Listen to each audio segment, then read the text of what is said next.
Hey guys, welcome to my channel. आज हम types of fossils के बारे में पढ़ेंगे। जैसा मैंने लास्ट वीडियो में कहा था कि हम टाइप्स ऑफ फॉसिल्स के बारे में पढ़ेंगे नेक्स्ट वीडियो में, वही हम पढ़ने वाले हैं। ये बहुत इंपॉर्टेंट टॉपिक है, 10 नंबर का क्वेश्चन बन के आ सकता है बीएससी के जो सेकंड सेमेस्टर होने वाला है उसके एग्जाम में, या कोई सी भी एग्जाम में बीएससी के, और दूसरे एग्जाम में भी आता है। तो सब चीज़ें कवर हो जाएगी, एक भी चीज़ नहीं छोड़ेंगे हम इसके अंदर, और पूरा अच्छे से हम इसको याद भी कर लेंगे, साथ ही साथ समझेंगे तो सही, और साथ साथ याद भी करके जाएंगे यहाँ से आज। ठीक है, तो 10 टाइप के फॉसिल होते हैं ऑन द बेसिस ऑफ कि किस टाइप से उनका फॉसिलाइजेशन हुआ है। इस बेसिस पे इसके फॉसिल्स को 10 टाइप्स में बांटा गया है।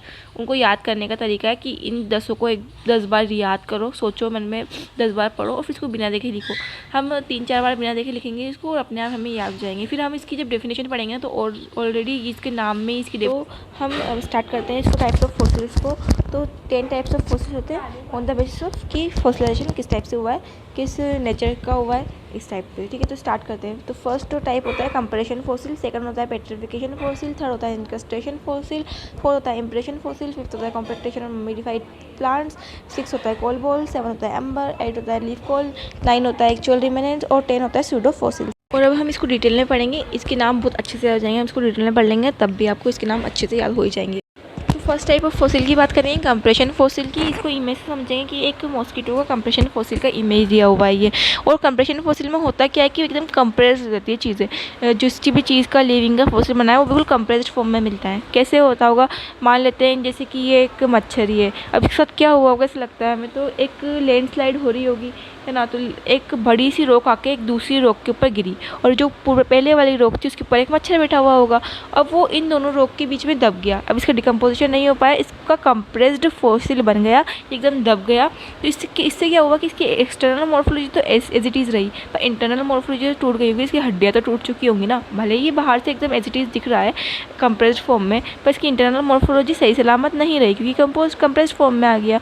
ठीक है, तो इससे टाइप के फॉसिल में क्या होता है कि ये most common type of fossil है, क्योंकि लैंडस्लाइड तो होती रहती है और अर्थक्वेक भी आता ही रहता है, तो ये कंप्रेस्ड रहती है चीज़ें है ना, कंप्रेस्ड फॉर्म में मिल जाती है। तो एक most common type of fossil होता है ये प्लांट्स या प्लांट्स के पार्ट्स के सेडिमेंट्स में बरी होने से बनता है। मतलब कि क्या होता है, ये तो प्लांट्स या फिर प्लांट्स के कुछ पार्ट्स या फिर कुछ एनिमल पार्ट्स के सेडिमेंट्स में बरी होने से ये बनते हैं। ये बरियल स्ट्रक्चर फ्लैट हो जाते हैं, एकदम फ्लैट हो जाते हैं। कंप्रेस्ड चीज़ देखी होंगी आपने, किसी चीज़ को कंप्रेस करवाते हैं तो कैसे हो जाती है, वो बिल्कुल फ्लैट हो जाती है ड्यू टू कंप्रेशन और ओवरलेइंग प्रेशर ऑफ द सेडिमेंट्स। और ये कंप्रेशन किसके द्वारा होता है, जो सेडिमेंट्स आके गिरने से, कोई रॉक का स्ट्रक्चर आके गिर गया, कोई दो ज़मीनें जब अर्थक्वेक आया तो वो दोनों की दोनों आपस में आके मिल गई ज़मीनें। ठीक है, तो फिर इससे क्या होता है, प्रेशर जो लगता है ना, इसकी वजह से सेडिमेंट का प्रेशर जो लग रहा है उससे कंप्रेशन हो जाती है। ठीक है, ये कंप्रेशन सैंड, स्टोन, डायटमस, अर्थ, वोल्केनिक एश द्वारा भी उत्पन्न की जाती है। ये फॉसिल्स ओकर इन the form of Carboniferous layer in the between the sediments. ये किस फॉर्म में, ये फॉसिल कहाँ पर ओकर होते हैं, कार्बोनिफेरस लेयर की फॉर्म में, सेडिमेंट्स के बीच में, क्योंकि सेडिमेंट्स के बीच में है जब भी तो इनका ये कंप्रेस्ड हो चुके हैं बिल्कुल। Not show structural details of the cells preserved. तो अब ये क्या कहेंगे, अंदर की जो सेल की डिटेल्स है, सेल के स्ट्रक्चर्स है, उस डिटेल को तो नहीं बता पाएंगे क्योंकि कंप्रेस हो चुके हैं। तो इन फॉसिल का यूज़ पैलियोबोटनिस्ट जो होते हैं उनके द्वारा प्लांट की एक्सटर्नल मॉर्फोलॉजी के अध्ययन के लिए यूज़ किया जाता है। तो कि study of external morphology of plant के लिए जो कंप्रेशन फॉसिल है उसका यूज़ किया जाता है। ठीक है, तो कंप्रेशन फॉसिल किससे बने, किसी भी सेडिमेंट्स के बीच में दबने से इनका निर्माण होता है, और इनमें एक्सटर्नल मॉर्फोलॉजी सेव्ड रह पाती, इंटरनल मॉर्फोलॉजी नहीं पढ़ सकते इनकी हम। और इसकी इमेज दी हुई है, जो मॉस्किटो है इसका फॉसिल की इमेज दी हुई है। अब हम नेक्स्ट पढ़ने वाले हैं पेट्रिफिकेशन फॉसिल और इंक्रस्टेशन फॉसिल, जो सेकंड और थर्ड टाइप के फॉसिल है उनको स्टार्ट करते हैं। पेट्रिफिकेशन फॉसिल, इंक्रस्टेशन फॉसिल दोनों की भी इमेज लगा दी है मैंने। तो पेट्रिफिकेशन फॉसिल की बात करें सबसे पहले, वो फॉसिल जो प्रिजर्व करते हैं both external and internal structure are called petrification. मतलब कि इनके अंदर एक्सटर्नल स्ट्रक्चर भी प्रिजर्व रहेगा किसी भी एनिमल, प्लांट का या प्लांट का, और या फिर उनका इंटरनल स्ट्रक्चर, दोनों तरफ की जो स्ट्रक्चर है एक्सटर्नली और बोथ इंटरनली, ये दो प्रिजर्व रहेंगे। ठीक है, ये बहुत टाइप से प्रिजर्व रहेंगे। इनका एवरी सेल प्रिजर्व होता है perfectly distended as it is living. मतलब इस तरह से इनका हर एक सेल प्रिजर्व होगा जैसे कि वो लिविंग के अंदर था, उसी तरह से इनमें प्रिजर्व फॉर्म में भी पाया जाएगा। हालांकि वो लिविंग नहीं होगा पर प्रिजर्व्ड होगा। ठीक है, For petrification, the organic part must be protected in some way from rapid decay while mineralization proceeds. तो जब भी मिनरलाइजेशन होता है, और मिनरलाइजेशन क्या होता है वो भी बताती हूँ मैं, पर जब भी मिनरलाइजेशन होता है तो उस मिनरलाइजेशन की प्रोसेस में हमें मतलब इसमें पेट्रिफिकेशन फॉसिल का ध्यान रखना होगा कि उसका जो अंदर वाला पार्ट है ना, ऑर्गेनिक पार्ट है, ऑर्गेनिक पार्ट सबसे पहले डिकम्पोज होगा, तो उसको प्रोटेक्ट रखना, रैपिड डिके से बचाना, इसके लिए सबसे ज़्यादा ज़रूरी होता है। ठीक है, पेट्रिफिकेशन फॉसिल के लिए। मिनरलाइजेशन क्या होता है? मिनरलाइजेशन वो प्रोसेस होता है जिससे डिकम्पोजिशन हो जाता है, तो डिकम्पोजिशन के लिए मिनरलाइजेशन ज़रूरी है। कोई फॉसिल, जब भी कोई चीज़ लिविंग बींग की डेथ होती है तो फिर उसका फॉसिलाइजेशन और मिनरलाइजेशन स्टार्ट हो जाता है।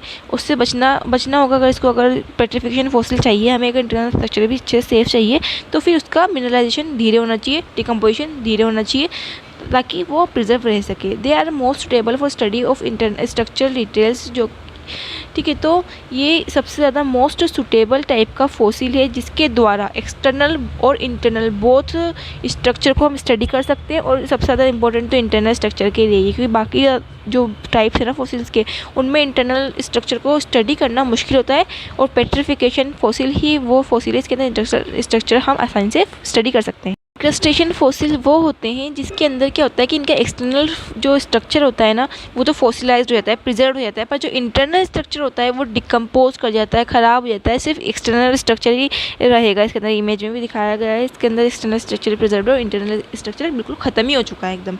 ठीक है, ये कॉमन टाइप ऑफ फॉसिल है। इनको किसके लिए यूज़ किया जाता है? इनको मॉर्फोलॉजी ऑफ फॉसिल, मतलब कि एक्सटर्नल स्ट्रक्चर ऑफ फॉसिल की स्टडी करने में इनका यूज़ किया जाता है। ठीक है, और they are formed by the deposition of carbonic structure on the external structure of the living things. Here internal structure, cell details etc are not preserve. तो क्या होता है कि ये जो कैसे प्रिजर्व हुए, इनकी जो बाहर वाली लेयर थी ना उसके ऊपर कार्बोनेट स्ट्रक्चर का डिपोजिशन हो जाए, कैल्शियम कार्बोनेट का डिपोजिशन हो गया, जिसकी वजह से इनका एक्सटर्नल स्ट्रक्चर तो प्रिजर्व हो गया पर इंटरनल स्ट्रक्चर बच नहीं पाया। तो इनको किसी भी फॉसिल की, मतलब इस टाइप के फॉसिल का यूज़ किया जाता है उस फॉसिल की एक्सटर्नल मॉर्फोलॉजी को डिटेल में पढ़ने के लिए। ठीक है, इसके अंदर इंटरनल स्ट्रक्चर प्रेजेंट नहीं होते हैं इनक्रस्टेशन फॉसिल के अंदर। अब आप सोचेंगे कि कॉम्प्रेशन फॉसिल में भी तो इंटरनल स्ट्रक्चर नहीं पढ़ पा रहे थे हम, और इनक्रस्टेशन फॉसिल में भी नहीं पढ़ पा रहे हैं, तो इन दोनों में डिफरेंस क्या हुआ? तो डिफरेंस ये होगा कि इनक्रस्टेशन फॉसिल के अंदर इंटरनल स्ट्रक्चर जो है वो पूरी तरह से डिकम्पोज हो चुके हैं, जबकि कंप्रेशन फॉसिल के अंदर इंटरनल स्ट्रक्चर होंगे पर वो कंप्रेस्ड हो चुके हैं, इसलिए उनको पढ़ना मुश्किल है। ठीक है, तो इसको एक्सटर्नल मॉर्फोलॉजी के लिए यूज़ किया जा रहा है प्लांट की, कंप्रेशन फॉसिल को एक्सटर्नल मॉर्फोलॉजी ऑफ प्लांट के लिए यूज़ किया जा रहा है, जबकि इनक्रस्टेशन फॉसिल का यूज़ किया जाता है एक्सटर्नल स्ट्रक्चर ऑफ फॉसिल के लिए। ठीक है, तो हमें आपको समझ में आ गया होगा कंप्रेशन फॉसिल में तो होते हैं प्रेजेंट इंटरनल स्ट्रक्चर भी, पर वो कंप्रेस भी होते हैं, इसलिए उनकी स्टडी कर पाना मुश्किल है। और इनक्रस्टेशन फॉसिल के अंदर पूरी तरह से डिकम्पोज हो जाते हैं इंटरनल स्ट्रक्चर, सिर्फ एक्सटर्नल स्ट्रक्चर ही प्रेजेंट होता है। का फॉसिल है इंप्रेशन फॉसिल। इंप्रेशन फॉसिल के नाम से पता चल रहा है कि किसी चीज़ का इंप्रेशन है, मतलब फॉसिल का इंप्रेशन होता है।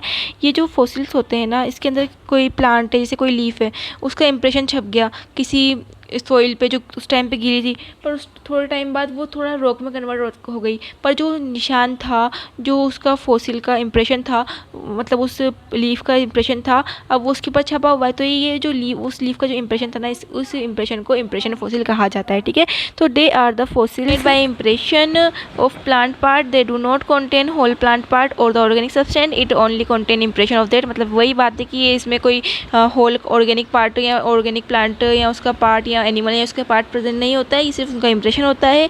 इंप्रेशन किसके द्वारा बनता है? Fine and soft material show better detail. अगर किसी इंप्रेशन किसी फाइन और सॉफ्ट मटेरियल पे बना है तो वो ज़्यादा डिटेल्स बताएगा। Impression fossil made when plant parts impression traced on the soft clay, but after some time this clay turns to rock, impression is present on it. ठीक है, तो ये इंप्रेशन किसके द्वारा बना? क्योंकि एक गीली मिट्टी थी, उसके ऊपर कुछ इंप्रेशन छप गया, अब क्या हुआ, वो जो मिट्टी थी वो अब रॉक बन चुकी है। अब ये जो रॉक है इसके ऊपर अभी भी इंप्रेशन प्रेजेंट है, तो ये इंप्रेशन फॉसिल कहलाएगा। और जो इंप्रेशन है वो डार्क कलर का होगा अगर उसके ऊपर कोई ऑर्गेनिक सब्सटेंस प्रेजेंट रहा गया होगा। तो दे show clean details of venation and patterns. अगर किसी पत्ती का वो बनाया तो उसका वेनेशन की अच्छी से क्लियर डिटेल ये शो करते हैं इंप्रेशन फॉसिल से, इमेज में दिखाया हुआ भी है। ठीक है, and in some cases even circular circular details जो होती है ना प्लांट्स की, वो भी सीन हो जाती है। ठीक है, और ये एक्सटर्नल फीचर को स्टडी करने में सहायक होता है। उसके बाद हम नेक्स्ट बात करते हैं फिफ्थ टाइप ऑफ फॉसिल की, जो है कॉम्पेक्टेशन और मम्मीफाइड प्लांट्स। मतलब इसके नाम से पता चल रहा है कि कुछ मम्मीफाइड प्लांट्स की तरह होगा। इसे इसका इमेज भी दिया हुआ है। जैसे किसी चीज़ को पहले एक मम्मी नहीं होता था कि जो टीवी में हम देखते थे कि कुछ मम्मी जो प्रिजर्व होती है, ठीक है। They are the types of fossil which have undergone significant compression और desiccation preserving their morphology and sometimes their cellular structure also preserved. They formed when plants are quickly buried, protected from them from oxygen scavenger and then undergo compactation and drying. है ना, कॉम्पेक्टेशन से बनते हैं एकदम अचानक से, है ना, कुछ ऐसी घटना हुई जिसकी वजह से जो प्लांट्स थे वो ज़मीन के अंदर दब गए, बरी हो गए। मतलब कि ज़मीन के अंदर दब जाना, और उनके अंदर ना ऑक्सीजन प्रेजेंट, ऑक्सीजन नीचे ना तो ऑक्सीजन गया साथ में, ना ही स्कैवेंजर प्रेजेंट थे नीचे, तो ये प्रिजर्व्ड हो गए, ठीक है। तो ये इनकी बिल्कुल प्रिजर्व हो चुके हैं और कंप्रेशन हो चुका है इनका, और डेसिकेशन हो चुका है। ये इस टाइप के फॉसिल कॉम्पेक्टेशन फॉसिल कहलाएंगे, ममीफाइड प्लांट्स कहलाएंगे। कभी कभी इनके अंदर इंटरनल मॉर्फोलॉजी भी और सेलुलर स्ट्रक्चर भी प्रिजर्व रह जाते हैं, और एक्सटर्नल मॉर्फोलॉजी तो प्रिजर्व है ही सही, तो इसके अंदर इंटरनल मॉर्फोलॉजी भी प्रिजर्व होती है।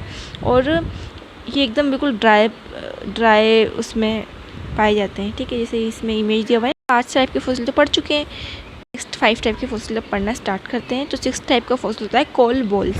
6 टाइप का फॉसिल है कोल बॉल्स। कोल बॉल्स क्या होती हैं? दे आर रफली spherical petrified plant organ formed by infiltration of calcium carbonate, magnesium carbonate, iron sulphide. ये कैसे होते हैं? रफली स्फेरिकल शेप के होते हैं, और ये किसी प्लांट के पार्ट या उसके ऑर्गन के ऊपर calcium carbonate, magnesium carbonate, iron sulphide के डिपोजिशन से फॉर्म होते हैं। किस टाइप के स्ट्रक्चर के होते हैं? ये स्फेरिकल स्ट्रक्चर के होते हैं, इसलिए इन्हें कोल बॉल्स कहा जाता है। Of the fossil plant present in coal is present in the form of coal balls. जो कोल के साथ में जो फॉसिल प्रेजेंट होंगे ना, कोल बॉल्स की फॉर्म में प्रेजेंट होंगे, ताकि उस प्लांट को कोल के अंदर टर्न होने से बचाया जाए। 7 टाइप का जो फॉसिल होता है वो अंबर होता है। अंबर क्या होता है कि किसी प्लांट से, जैसे कि किसी प्लांट से रेजिन निकलती है, मतलब गोंद निकलती है। इससे हम देखेंगे किसी प्लांट पर स्टिकी सब्सटेंस जो है वो निकलता है। अब उस स्टिकी सब्सटेंस के अंदर कोई ना कुछ चीज़, या तो कुछ प्लांट्स का पार्ट या कुछ लीफ या कुछ एनिमल का पार्ट, इसे ये इमेज भी दिया हुआ है ना कि मच्छर जो है रेजिन के अंदर जाके प्रिजर्व हो गया। अभी प्रिजर्व ही रहेगा, ये सालों तक ऐसे ही रहेगा, बिल्कुल इसके ये डिके नहीं होगा ना ख़राब होगा, ऐसे ही रहेगा हमेशा के लिए, ठीक है। तो इसे अंबर कहेंगे। तो it is a resinous excretion by some fossil conifers excrete by injuries on the plant by insects और फ्रॉम द डिकेइंग ब्रांचेस। जो अंबर जो फॉसिल है ये किसी प्लांट्स के रेजिनियस एक्सक्रीशन के द्वारा बनता है। वो रेजिनियस एक्सक्रीशन क्यों किया उन्होंने? क्योंकि उनके ऊपर कुछ इंजरीज हो गई, या फिर इंसेक्ट्स ने उनको, प्लांट्स को कुछ इंजरी कर दी, तो उसकी वजह से वहाँ पर क्या हुआ कि वहाँ पर जो उसका रेजिनियस एक्सक्रीशन हुआ और फॉर्म द डिकेइंग ब्रांचेस, और ये डिकेइंग ब्रांचेस से ही रेजिन निकलता है, ठीक है। तो या तो किसी इंसेक्ट ने उस प्लांट को इंजरी करी, या फिर डिकेइंग ब्रांचेस हैं उनसे भी रेजिन निकलता है। This resin comes out, resin बाहर आता है, एंड बिकम हार्डर, और हार्ड बन जाता है बिल्कुल, और अंबर बना लेता है। It contain several small plants and animals preserve in it, और इसके अंदर बहुत सारे छोटे छोटे प्लांट्स के पार्ट्स और एनिमल्स क्या हो जाते हैं? प्रिजर्व हो जाते हैं। वो हम बहुत ज़्यादा लंबे समय के लिए प्रिजर्व हो जाते हैं, वो ख़राब नहीं होंगे। इसे अंबर फॉसिल कहा जाता है। इमेज भी दी हुई है यहाँ पर, एक मच्छर जो है ना, या उसके अंदर रेजिनियस सब्सटेंस अंबर के अंदर चला गया है, तो ये इसका फॉसिल बन गया है। अब नेक्स्ट टाइप के 3 टाइप का फॉसिल बचे हैं, उसको पढ़ लेते हैं। तो 7वें टाइप का फॉसिल लीफ कोल और पेपर कोल। ये फॉसिल डेड लीफ के ऑर्गेनिक मैट्रिक्स पर डिस्पर्शन से फॉर्म होते हैं, और लीव्स का इनर टिश्यू डिस्ट्रॉय हो जाता है, ठीक है। 9 टाइप का जो फॉसिल है उसका नाम है एक्चुअल रिमेनेंट्स। ये फॉसिल रिलेटिव कम एज के होते हैं और पूरी तरह से डिकम्पोज नहीं हो पाते हैं, क्योंकि यहाँ जहाँ पर प्रेजेंट होते हैं ना, वहाँ पर टेम्परेचर कम होगा और वैक्यूम होगा। तो इस जगह पर क्या होता है, जहाँ पर वैक्यूम होगा और टेम्परेचर कम होगा, तो वहाँ पर डिकम्पोजिशन अच्छी तरह से नहीं हो पाएगा, तो फॉसिलाइजेशन वहाँ पर हो पाता है, ठीक है। जो कि रिमार्केबल रेजिस्टेंस शो करते हैं टुवर्ड्स नेचुरल डिके, क्योंकि जहाँ पर लो टेम्परेचर होगा, वैक्यूम होगा, वहाँ पर डिके जो होगा वो बहुत धीरे धीरे होगा, नेचुरल डिके जो बहुत धीरे धीरे होगा, ठीक है। तो ये एक्चुअल रिमेनेंट्स वो वाले होते हैं जो कम एज के होंगे, पूरी तरह डिकम्पोज नहीं हो पाए, तो एक्चुअल रिमेनेंट्स कहलाएंगे। और इसका एग्जाम्पल है क्यूटिकल और स्पोर वॉल, ठीक है। और 10 टाइप का जो फॉसिल है वो स्यूडो फॉसिल है। फॉसिल से नाम से पता चल रहा है कि ये फॉसिल की तरह दिखता तो है, पर असली फॉसिल नहीं होता है, नकली फॉसिल होता है। इसको ऐसा लगता है कि सिर्फ फॉसिल है, ठीक है। तो उसे सूडो फॉसिल कहा जाता है। इसको डेफिनेशन पढ़ लेते हैं। During rock formation, rocks, animals या प्लांट्स और प्लांट पार्ट का शेप ले लेती है, जो कि प्लांट और एनिमल फॉसिल की तरह दिखाई देते हैं। बट आफ्टर फर्दर स्टडी ये पता चलता है कि रॉक पर मिनरल डिपोजिशन है, ना कि कोई फॉसिल है। तो मतलब क्या होता है, जब रॉक फॉर्मेशन हो रहा था तो रॉक ने एनिमल या एनिमल के पार्ट का या फिर प्लांट या ऐसे प्लांट का पार्ट शेप ले लिया है उस रॉक ने, और ऐसा लग रहा था जैसे कि फॉसिल है। पर अगर उसको हमने स्टडी किया तो पता चला कि ये तो रॉक ही है, इसके ऊपर मिनरल डिपोजिशन हुआ और उसने ऐसा शेप ले लिया जैसे कि वो कोई फॉसिल है एनिमल का या प्लांट का, पर वो असली में कोई फॉसिल नहीं होता है, ये सिर्फ रॉक ही होती है। तो इसे सूडो फॉसिल कहा जाता है। तो इसी तरह हमने 10 टाइप्स ऑफ फॉसिल कंप्लीट किए। I hope you learn this and understand this. Thank you for watching the video.